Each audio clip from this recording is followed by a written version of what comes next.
Hey, we live. Man, says right. We live.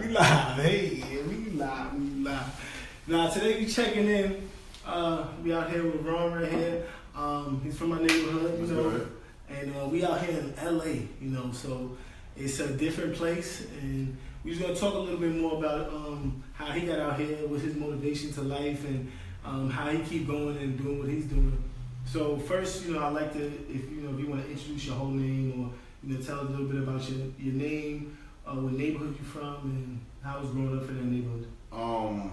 Ron Adkins, Queens, New York, Lafayette City, Queens. Okay. Most of my life. Harlem claims a good part of it too, but like mainly Lafayette City. I'm from Queens. Grew up single parent home, like most people. My mother, two sisters. I have other siblings as well. How was school for you? Like school? I mean, at say middle school. How was it around that time? If you going to school and kind of living in where you? Well, I went to junior high school only 2 years, and then I went to high school afterwards. But so you was a genius? Nah, I mean, Halsey was a seventh and eighth grade, and I left to go. And 7th, 8th, 9th, I didn't stay ninth grade in Halsey, and I went to Bayside after that. But school's cool. I think going to a junior high school, in a diverse neighborhood, would have different people that benefited me a lot. I had, you had the hood kids from Lafayette, the hood kids from Jamaica, then you had, Forest Hills, Regal Park, and those kind of neighborhoods. I was always the kind of kid that would socialize with everybody, what I'm saying? So I treat everybody the same. So I think it helped me, Yeah, so what is, so I know that you take pictures, and I was looking at this, and I really thought that was oh yeah, this is it's a cup. It's a cup. It's a cup.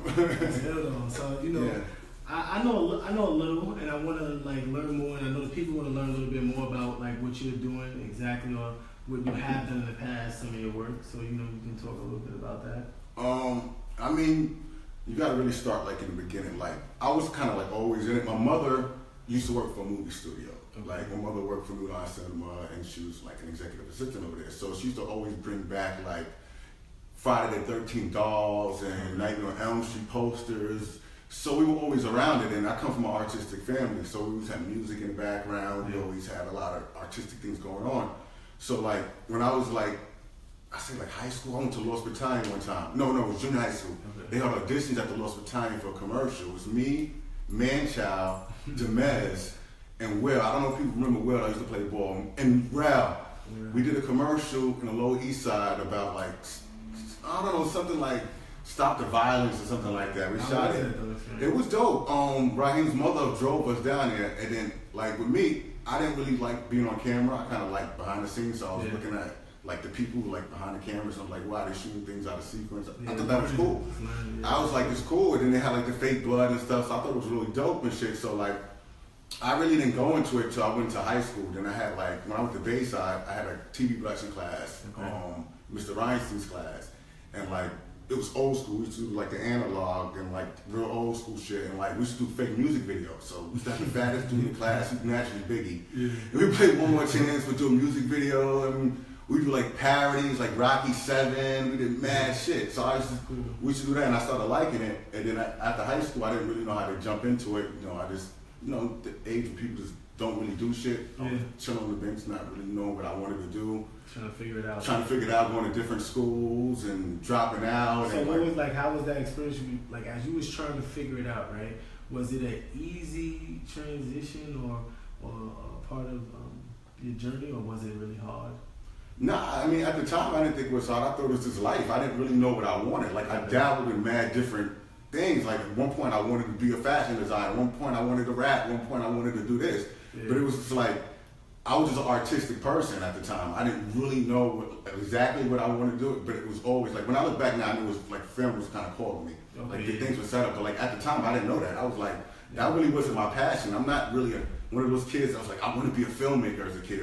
That's funny. Watch mad movies. I was never like that. I watched hood movies and funny stuff, and I watched TV, but I like different things. No, I understand that's funny as you say that, because how we was talking off camera, we was talking about the just figuring out what you want to do, and or just knowing who you are to be happy and stuff. Right. You know what I'm saying?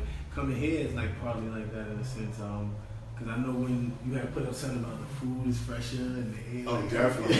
The food is fresher. Yeah, you just feel different. It's a different feeling. I think because California is such a vast state, like it's big, you're not really on top of people. So people, and the weather's nice, so people tend to work out more out here. Yeah, and you see people, so you have to stay on point. And healthy food, this is like the capital of all healthy food. You tend to eat healthy. True, yeah. It has you, like, it's like a motivation, because that's, and it's funny because, you know, for me, when I was stuck in New York, I felt like that, like it was just a lot. Everything was just weighing down. Here, I feel like I still have a lot, but I don't feel all that extra tension. You know what I'm saying? Like being able to work out, it feels like a positive atmosphere, so it makes you kind of more motivated to stay focused. Yeah, it definitely does. It definitely does. The weather helps.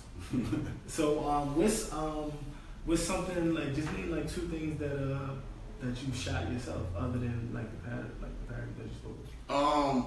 I mean, currently, Gaffle King is one of the projects I'm out here working, that I'm out here pitching and shopping. Gaffle King and Bodega series. Also got Rock and Roll Victim, which is an autobiography on the first punk black band ever. So like, we're working on that. So we just got a lot of projects working. I'm more of transitioning to more of a screenwriter, as opposed to like people. I don't want to be looked at. Oh, that's a cameraman. I'm not a cameraman.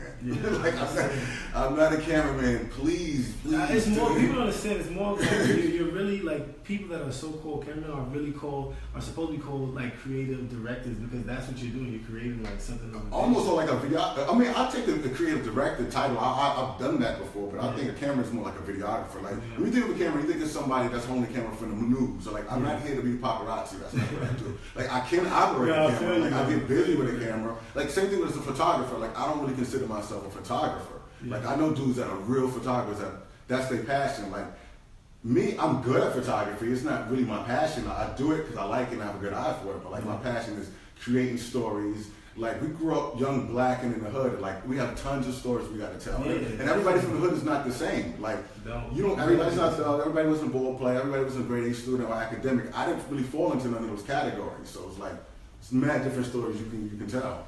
No, it is. It's definitely true. That's why I like to have these conversations. You know what I mean? Just because everybody's, you know, a lot of people say they see it one way, but then the other person sees it a different way coming up from like the hood. Like, you know, that's why I really wanted to get down and just kind of talk about that. And what kind of kept you away from some of the negative things? Like for you, what do you think? I mean, I fell into the negative shit a couple times, but I think what kept me going was like having a passion to do something. Like once you see the other side, how things are different and you can live a different life, like you kind of tend to want to live that life. Like I'm playing myself. Like, you know, you got family and friends like that are going to jail and coming back from jail. Everybody has family that are crackheads. Like you've seen that side of life. You're like, yo, I do not want to live that. No, I definitely understand you. But what are some things, like, I know for me, I want to really do programs where kids get to travel and see other parts of like states or world or whatever, you know, just kind of different places, so they can kind of have more of a perspective on life a little bit better. Like, what is something for you that you feel like in that way do art, like, you know, like with your work though, like that you want to kind of give back to where people are inspired to do better? I think school. I like workshops. I mean, I do it now. I like teaching the workshops. I think there's a lot of room for improvement with the curriculum. You know, you did the home children's zone. Like, it's a lot of room for improvement. But I mean, I kind of see the effects on it. Like, you know how it is when you go into classroom, they don't really see young black men that they can look at it, you know, in a positive light. So I thought that was a good influence. I would love to do some more workshops and like to the point where you definitely gotta try other people do that. I do want to get into some stuff like that too with the kids, because it is good to like see somebody, like you said, positive. Yeah, absolutely. They don't, like, there's so many women there sometimes, and when you do see them, how they treat the women sometimes, because they're like so aggressive. But it's I mean, that goes to a deeper discussion about society, how, you know. But anyway, I'm not going to go into it. But no, I understand. Right. But well, I just wanted this to be the last question for now, and then you know you can put out your social media and everything afterwards. But the one question I normally like to really ask is something that you may went through that was really difficult for you, that it took you a while to get through or pass, if you know, if you can, or just something that you maybe still kind of dealing with, and what do you do to like cope with it or get past it? And I just ask that because I know for me, I always say is dealing with the deaths, because we have so many deaths coming out of like left, you know what I'm saying? So it's tough for me sometimes, because it's like, damn, that's crazy. It's like, I just saw them, I just spoke to them, or you know, it's like, that's tough for me. But like for you or somebody else, I always ask just to see what their like thing is. Deaths. I think me personally, I put it on Facebook before, but like it was a time people don't know I was homeless for a little amount of time. You know, I was in transition from coming out of left rack to living where I was at the time, and I didn't have a place to stay, and I was just staying on people's couches, and that shit was like the hardest point in my life. And at the same time, I was trying to accomplish what I was trying to do at the same time. I had $8 in my pocket. I remember the day crystal clear. It was a blizzard outside. I had $8 in my pocket. I ain't had nothing. And then my cousin, you know, he hooked me up a couple of dollars, let me sleep on some couches, you know. So that was a hard time. And like 30 days later, I got Mano's video, Keep It Rockin'. I think the budget was like 25 grand. That was like my highest budget at the time. Like 30 days literally later after that happened. So like, you just gotta keep pushing through, you know. That's definitely true though, because I feel like the same too. It's always when you really are going towards something you love doing and you're trying to learn, or you're going through it.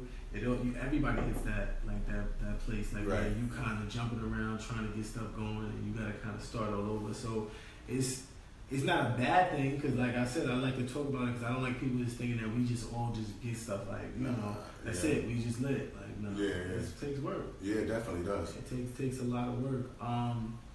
So you can tell them some of your social media, some of your handles.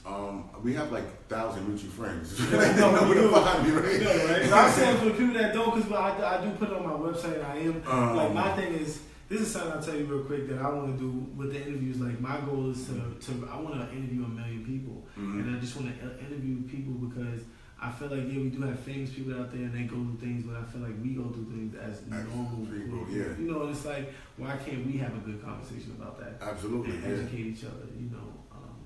But yeah, so that's kind of really the gist of it. But like you said, you know what I mean? Ron Adkins on Facebook, The Atkins Diet on Instagram, Mr. Atkins on Twitter. What else is there? Snapchat. What is it? RX Atkins. I feel like I'm missing mad social media handles right now. I don't know, but those are the major ones. There you go. If you connect to one of those, you definitely get to the rest of them. Exactly.